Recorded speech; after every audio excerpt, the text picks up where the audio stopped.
Ahoj, vítám vás Miky na svém YouTubeovém kanále Miky Live Collector. Jak vidíte zde, bude dneska další unboxing a bude to unboxing mý velký srdcovky a to bude opět postava Kyr ze série Court of Death a tentokrát to jsem sehnal, podařilo se mi sehnat onu sošku, onu figurku ve verzi Shadow of Heaven. To znamená, bude to ta verze Kyry, která je vlastně ještě, když byla v tom nebi. Jo, to znamená, tady by měl být anděl. Pak jí samozřejmě vykopnou, ujme se jí smrt a tak dále, a tak dále. Ten příběh je úplně naprosto luxusní, proto jsem si tuhletu sérii velice oblíbil. Takže za tímhletím počinem stojí samozřejmě Sideshow a figurku vyrobila TB League. Je to zase ta pohyblivá figurka 1/6, jak už jsem tady rozbaloval některé verze. Takže se na ní opravdu těším, doufám, že z ní nebudu mít zase opět takový ty sestavovací nervíčky, ale když jsem se dozvěděl, že tato verze prostě Kyry jakožto anděla existuje, rozmohlo se moje velké pátrání a teď budu hrdým majitelem téhletý krasavice. Takže já to takhle zbavím. Já to takhle před váma zbavím šipru a uvnitř je dvojbalení. Jedno v polystyrénu, jedno v krabičce. Takže já si to takhle pěkně tady vyndám. Tak. A zde balení polystyrénové. Tak.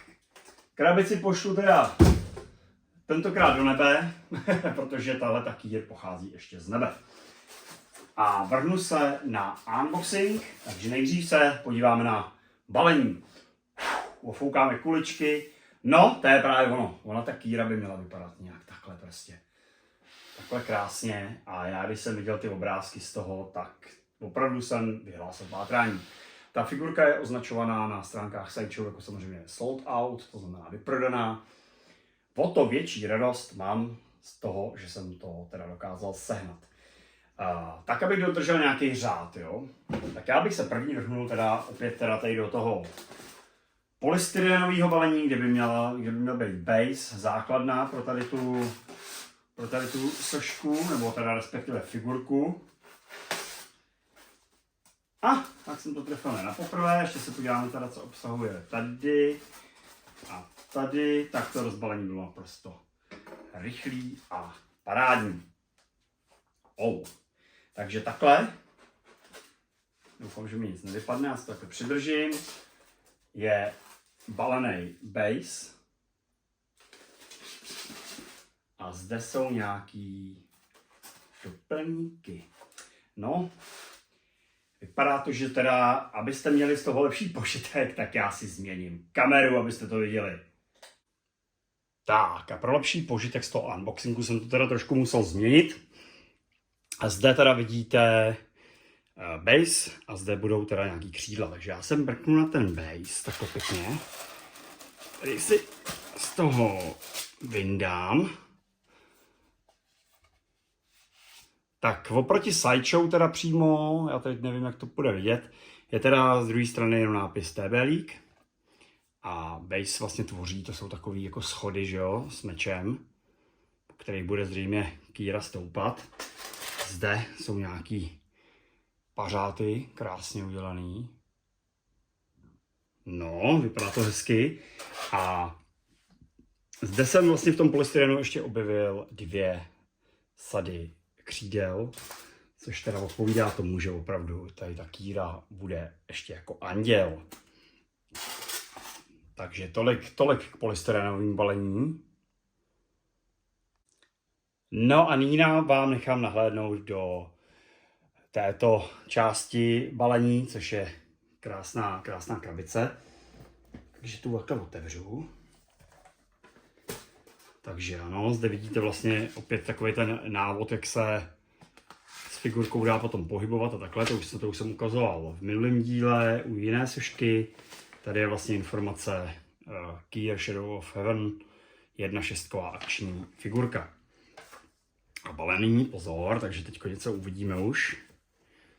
Takže ano, takže ty to byly takové rozdělený, tam jsou taky ty patra, je to rozdělený na části, kde vlastně tady vidíte torzo, nebo torzo tělo kýry. Hlavu, tu si teď takhle tady před vámi vydám. Tam mě zajímá velice. Wow. Takže vidíte, že ten sculpt, to je naprosto, no to je nádherná, to je krásná kýra, teda tady ještě je nenasraná. V době, kdy teda byla ještě v nebi, jak jsem zmínil, ale to nebudu o tom příběhu tolik hovořit teďko. A vlastně ve spodku ještě, já to teda nevím přesně, jak tam, co tam. Jo, takže tady máme ještě meč.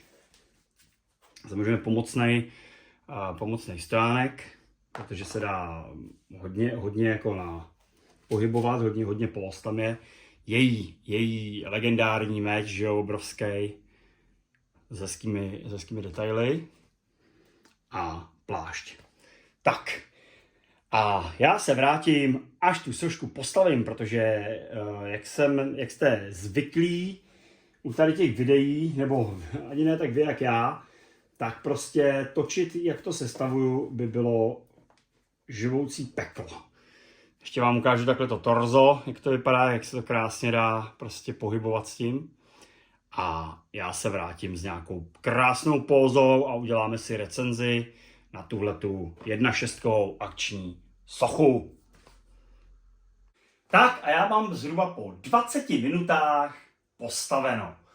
Samozřejmě v krabici mi ještě zbyly nějaké kousky na kýru, jako jsou třeba ruce, ještě jiný křídla, takový zlomenější, já jsem teda zvolil pózu, kterou jsem si byl jistý hned od začátku, že chci mít takhle, jakože mi prostě na těch schodech takhle jako ještě přistává, takže doufám, že se mi to povedlo.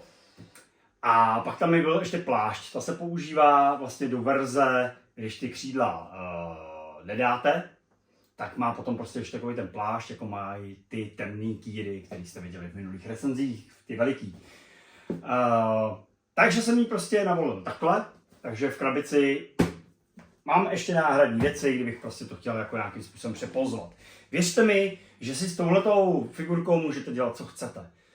Může na těch schodech schedět, může být v jakýkoliv póze, dá se to krásně s tím hejbat. Krásně prostě reaguje ta kůže na jakýkoliv ohyb a bavilo mi to sestavit. Ale já jsem chtěl prostě tuhletu pózu, kde jsem teda ještě musel použít tenhle drátěný držák, protože jinak by mi samozřejmě spadla, protože stojí jenom na jedné noze. Trošku mi to chvíli vadilo, že ho uvidím, ale vlastně ta pohledová část bude taková, která k vám teď přijede, takže naprosto super.